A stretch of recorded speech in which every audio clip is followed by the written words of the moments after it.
రాజుల రాజా యేసు ప్రభువుల ప్రభువా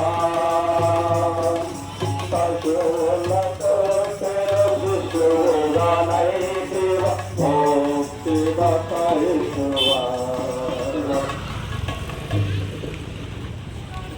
ఆలోచనలు ఈరోజు వీటి యొక్క అద్భుతంగా పరిస్థితి జరుగుతున్నారు. అలాగే సక్సెస్ఫుల్గా జరుగుతున్నాము. నిన్న పరిస్థితి బట్టి చేస్తూ సామాన్లు చేస్తున్నాం. దిగనటువంటి బిహెచ్ఎల్ వాసులందరికీ ఈ యొక్క విశేషమైనటువంటి సమయంలో క్రీస్తు ప్రభు నామములో శుభములు తెలియపరుస్తున్నాం. ఈ సందర్భంలో నీటిగా తొమ్మిదిలతో కలిసి మీ మధ్యకి రావడానికి ముఖ్య ఉద్దేశం ఏంటంటే దేవాది దేవుడు 2000 సంవత్సరాల క్రితము మానవులను పాపముల నుంచి రక్షించడానికి శరీరధారిగా జన్మించి మానవుల పాపములు కొరికాయి, అనగా మనందరి పాపములు కొరికాయి. ఆ కలువరి శిలువలో మనం పొందవలసినటువంటి ఆ భయంకరమైన మరణ శిక్ష నరకమును ఆయన భరించి మన కొరకు చనిపోయి సమాధి చేయబడి మృత్యుంజయుడు తిరిగి వచ్చాడు. ఆయన పేరు ప్రభు క్రీస్తు. యేసు అనగా రక్షకుడు అని అర్థం.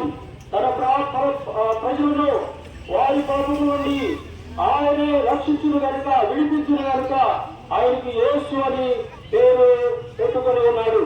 అయితే ప్రియులరా, ఒకరోజు వినారా ప్రభు యేసు క్రీస్తు ఉన్నటువంటి శిష్యులు ఏమన్నారంటే మాలో గొప్పవాడు ఎవరు అనేటువంటి భావన కలుగుతూ వచ్చింది. ఈనాడు మనందరిలో కూడా ఇలాంటి భావన నేను గొప్ప, నేను గొప్ప, నేను పెద్దవాడిని అనేటువంటి భావము కలిగిన వారు ఉంటూ ఉన్నాం. దీనినే ధర్మము అని బైబిల్ కలిగిస్తుంది. ప్రేమ సహోదరుల గారికి భావం కలిగినప్పుడు ప్రభు యేసు క్రీస్తు ఏం చేశాడో తెలుసా? ఇలాగా చిన్నపిల్లలందరినీ కూడా చూసుకున్నారు కదా, ఇటు చిన్నపిల్లల్లో ఒకటి చూసుకొని వారిని చూపిస్తూ మీలో ఎవరైనా కానీ ఈ చిన్న బిడ్డల వంటి స్వభావం మార్పు పొందకపోతే దేవుడి రాజ్యంలో చేరదని హెచ్చరించాడు. కాబట్టి ఈ మధ్య మన మధ్య ఉన్నటువంటి చిన్న బిడ్డలు చూస్తున్నారు కదా, ఈ చిన్న బిడ్డలు ఎలాంటి ద్వేషము, అసూయ, కలహము, భేదము లేకుండా జీవిస్తూ ఉంటూ ఉంటారు. అదేవిధంగా మనమందరం కూడా ఇలాంటి మంచి మనసు కలిగి జీవించాలని యేసు క్రీస్తు ప్రభు సెలవిస్తున్నాడు. కాబట్టి ప్రియమైన సోదరులారా, మనము మార్పు చెందాలి, మన మనసు మారాలి, మన ఆలోచన విధానం మారాలి. మనమందరము కూడా ఒకే సృష్టికర్తల దేవుని ద్వారా సృష్టించబడిన వారము. మనమందరం కూడా ఈ లోకమును విడిచి వెళ్ళవలసిన వారము. ఎక్కడికి వెళ్తాము అన్నది పెద్ద ప్రశ్న. అయితే బైబుల్ సత్యవేదం తెలియపరుస్తుంది. హోలీ బైబుల్ చదివి there is only way, that is Lord Jesus Christ. యేసు క్రీస్తు ద్వారా పాప క్షమాపణ, యేసు రక్తము ప్రతి పాపమును కడిగి పవిత్రపరుస్తుంది. ఏ భేదం లేదు, అందరూ పాపము చేసి దేవుడు అనుగ్రహించే మహిమను పొందలేకపోతూ ఉన్నాం.